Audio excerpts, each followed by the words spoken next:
In this session, I am going to discuss with you Vedic literature, Vedic society, Vedic economy and Vedic polity, and more important information about Vedic people and Vedic civilization.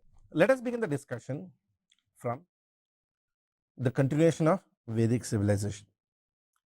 In this session, I am going to discuss more about Vedic literature, Vedic society, Vedic economy, Vedic polity, and what are the different features or slight differences that we see from early Vedic and the later Vedic. Now, Vedic literature has been classified into Shrutis and Smritis. Shruti literature essentially means those literature which is actually heard and recited. So, it is told, it is orally transformed from one generation to other generation. Shruti literature is strictly orally transmitted. It is strictly canonical. The word canonical basically means nothing can be changed in the text or in the way the text is delivered. So, the mantra of Rig Veda is recited even today as it was recited in 3000 BC. Nothing has changed. Shrutis, that's why, are generally of divine origin. It is believed to be they are of divine origin, given by gods. They believe in direct revelations, since God himself directly told to a priest and priest told to us. Shrutis are the first source of dharma. Dharma means duty. Everything in the world, according to Vedic civilization or according to Vedic understanding, has a duty. Every aspect, every event, every tree, every human, every animal have a duty. If the dharma is sustained because of the Shruti traditions. Smriti, on the other hand, are those Vedic books which are remembered, recited, but also reinterpreted. So, Smritis are generally of human origin. These are those which are remembered, not just recited. So, from generation to generation, it is orally transmitted, but by the time it is transmitted completely to the generation, there may be new interpretations to the understanding. Like, for example, take Ramayana. There are more than 16 types of Ramayana. 16. In fact, there is one version of Ramayana which actually even projects Rama, Sita, Ravana in a completely different relationship, where Sita is actually shown as a daughter of Ravana. The entire purpose of Ramayana changes. We know only one version. 16 versions are there. There is a Thai version, there is a Cambodian version, there is a Sri Lankan version. There is one version where Ravana is a good guy. This happens with Smritis, because Smritis are remembered, they are recited, they are told to new generation, but as they change from generation to generation, time period to time period, the entire concept changes in the book. Smritis are always auxiliary treatises. They are not the original books, they are only support books to the Vedas. They are generally composed after the compilation of Vedas. It is believed Smritis were composed after the Vedic compositions, after the Vedic period. So, every Veda, if you want to read, you will need to read the Veda Samhita, the 4 books, Rig Veda, Yajurveda, Samveda, Atharvaveda. Then you are supposed to read the Brahmana, which is the prose, the explanation, the Aranyaka, the treatise of reason,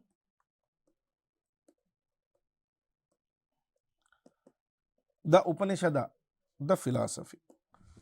Because reading a Veda is so complicated, you don't see people reading Vedas anymore.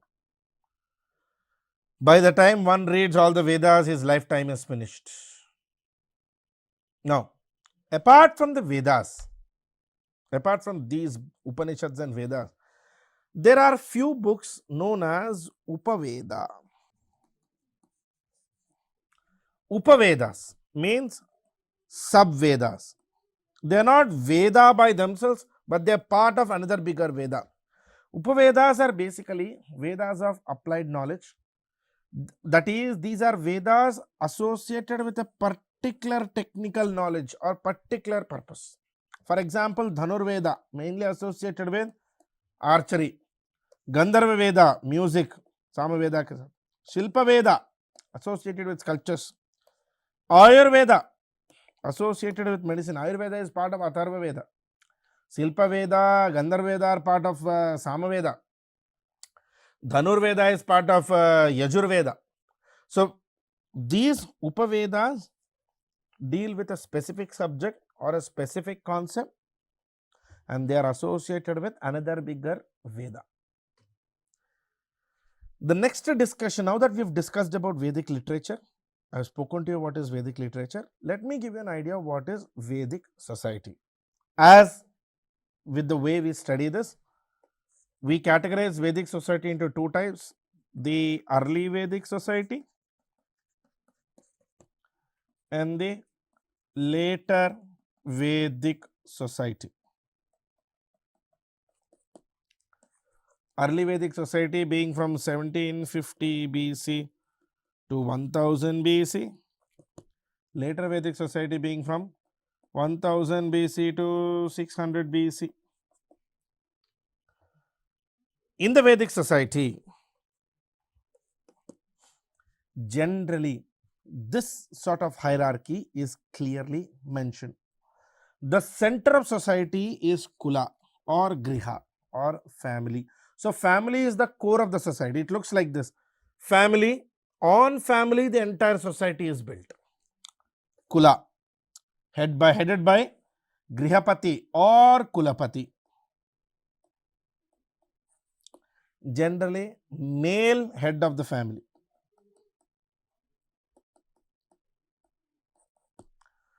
Vedic society is a patriarchal society, so it is centered around the male. A group of families together make a grama. A group of kulas make a grama, headed by Gramani.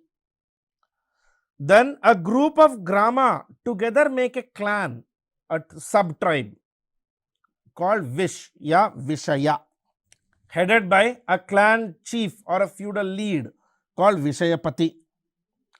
Now, a group of sub-tribes together make one tribe called Jana, headed by Rajana. This first four, Kula, Grama, Vishaya, Jana, these four together were part of the early Vedic period. Only in the later Vedic we see the concept of Rashtra. Rashtra means country. Now, there is a reason why this change comes.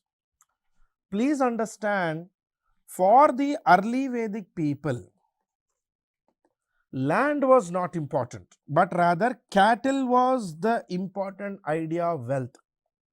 Cattle was the wealth of the society for the early Vedic people. Literally, they used to measure people's wealth on the basis of cattle. The tribe's wealth on the basis of cattle, the number of cattle, number of cows, number of buffaloes they have. Now, in the later Vedic period, land became important. That is why we see the concept of Rashtra only in the later Vedic period. We do not see the concept of Rashtra in the early Vedic period. Now, in both early and later Vedic, this office remains. Rajan means head of the tribe. Rajan is the in charge of the tribe, head of the tribe. He is also called Gopati or Janasya. Gopati means protector of cows.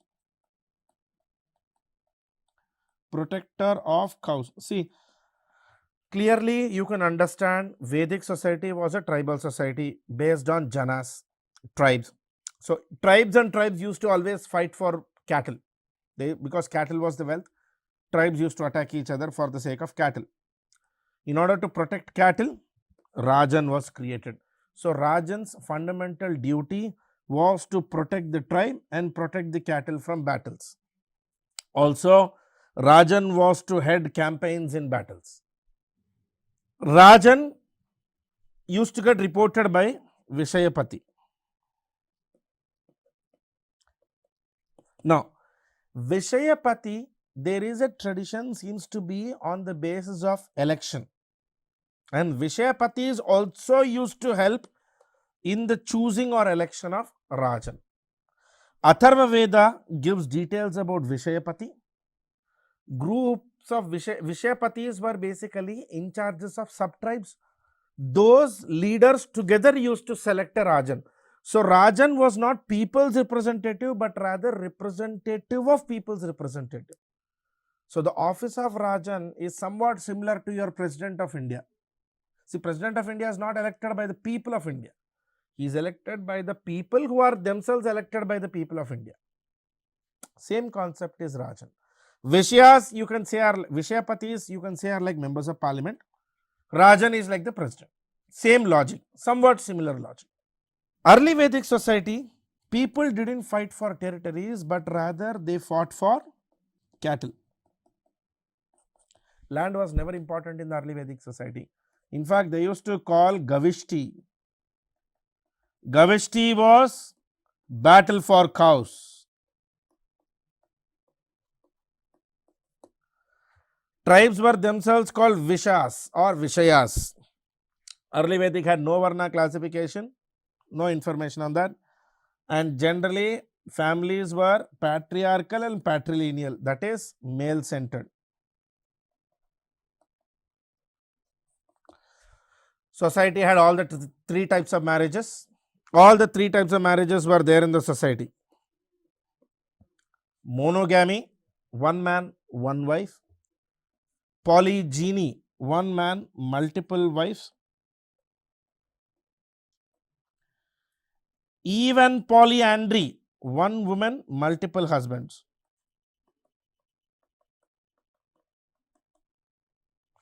All the three types were there.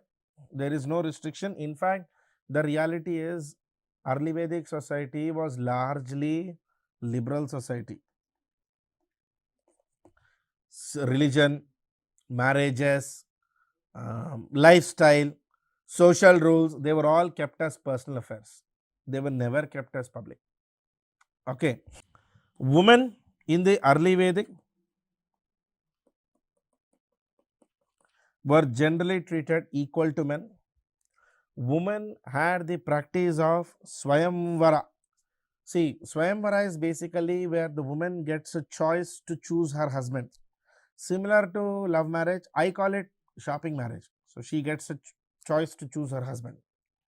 Also, there was a concept of remarriage. A widow could remarry, although this was always called levirate marriage. Levirate means marrying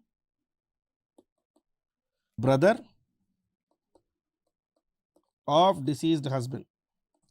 Once the husband is dead, husband's brother, a widow, could always remarry as the first preference. This was always given. There is also existence of female sage or female monks, even female goddess Aditi Ushas mentioned in Rigveda. And Rigveda clearly says women studied Vedas. See, we don't have much of a reference about women being employed in Rigveda or early Vedic period, but women were not completely suppressed or made subordinate to men in the early Vedic period. Women comparatively had greater exposure. They were permitted to get educated. They were part of the regular society. All this was permitted. Okay. In the Rigveda only, in the later Vedic period, as things started to move a little into the later Vedic, the later Vedic society started to show some changes. Number one, remember those Vishayas, sub-tribes and Janas? Groups of Janas started to form like mega groups. 3-4 tribes together formed into a single tribe. For this, best reference example I gave is the 𝗧-𝗦𝗔𝗧, where after the battle, Bharata tribe combined with the Puru tribe to form Kuru. Bharata plus Puru, P-U-R-U, together formed Kuru, the Kuru tribe. So like this, in the later Vedic period, tribes intercombined to form big tribes. They also started the practice of monarchical states. For the first time, we also see people getting involved into full-fledged cultivation. Rice, wheat were the major crops, and in the later Vedic, people started fighting for territories, not for cattle. Also, social boundaries began. Now, this was natural extension. As long as cow was the wealth of the society, cow is not a stationary animal, or animals are not sedentary or settled. Wherever the animal goes, the entire community used to go, the entire tribe used to go. But in the later Vedic, once cultivation became important, cultivation is dependent on land, land remains at one place, so the entire community also lives in that place.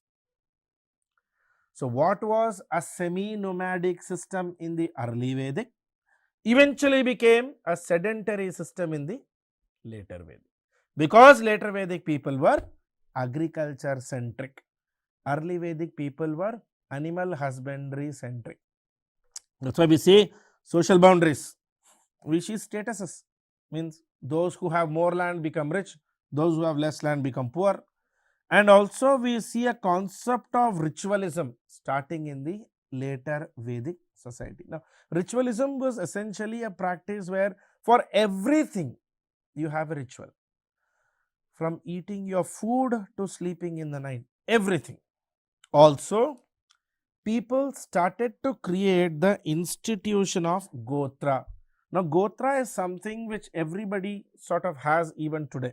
I mean, you go to a temple, the first thing the priest asks you is your Gotra. The word Gotra basically means cowshed.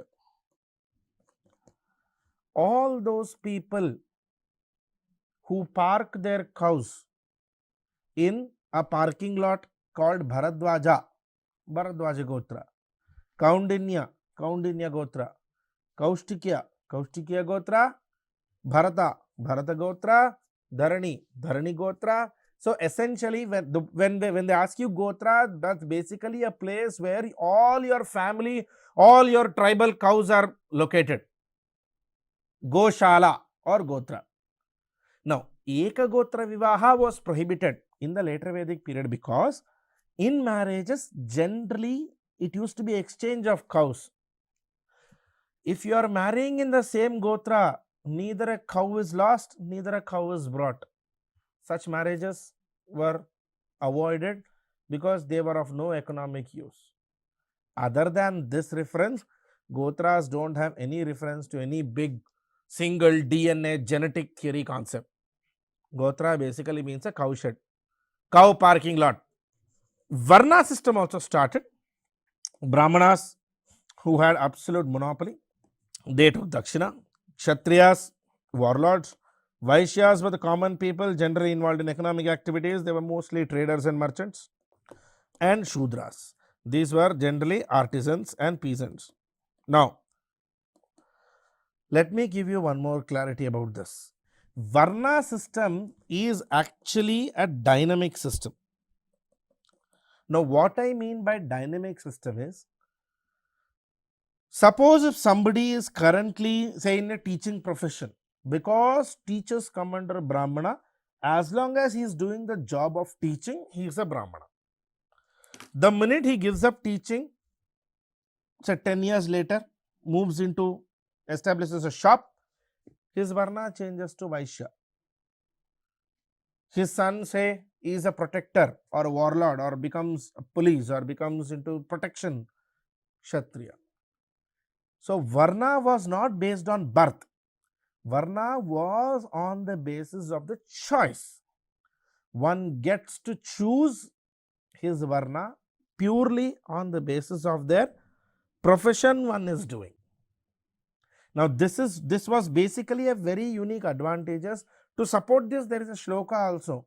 Mam brahmana mat putra vaishya tad bhrata kshatriya. I am brahmana, my son is vaishya, his brother is kshatriya. So that shloka itself is there, where it says Varna was essentially dynamic. In the later Vedic, women, however, went through some changes.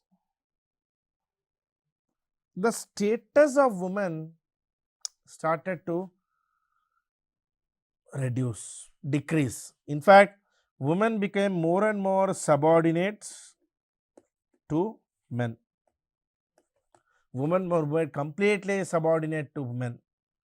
Women couldn't participate in sabhas, meetings, any political discussion. Now they were out. No political activities for women. Women couldn't attend any rituals. Complete male domination. Widow cannot remarry. That's it. No levirate, nothing. Once a widow, always a widow. And the status of widow was horrible.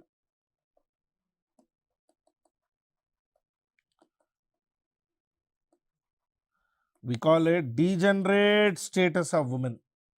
The status of widow was completely low. Widow was considered a bad omen. Women were also considered inferior and subordinate to men. No Swayambara, nothing. Even marriages were structured. There were 8 types of marriages, in which 4 were permitted, 4 were not permitted. Now, the difference between permitted and not permitted marriage is, see, nobody is going to come to the marriage and say stop the marriage. It doesn't work that way. Children born out of permitted marriage will have a varna, a family name, a surname. Those born in not permitted marriage were one of the first communities to be thrown out, the first generation to be removed from the society. Eventually, these are the ones who came to be called as Chandalas. They became the victims of untouchability in the Gupta period. Brahma Vivaha, where the marriage is happening strictly on the basis of every ritual.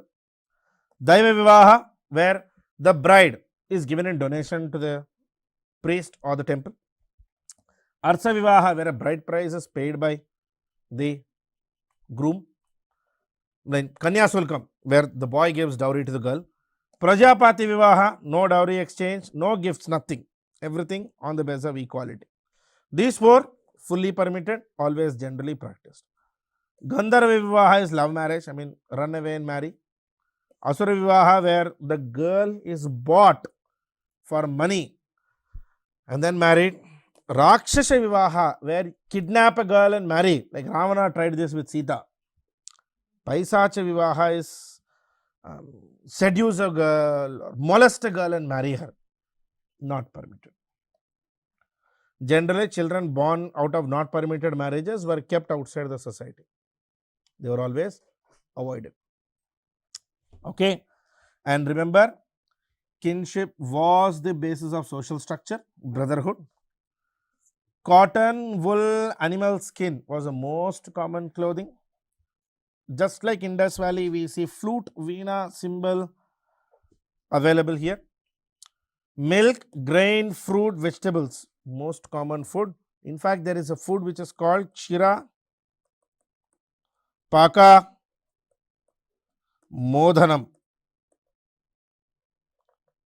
Kshira means milk, Paka means jaggery syrup, Modhanam broken rice.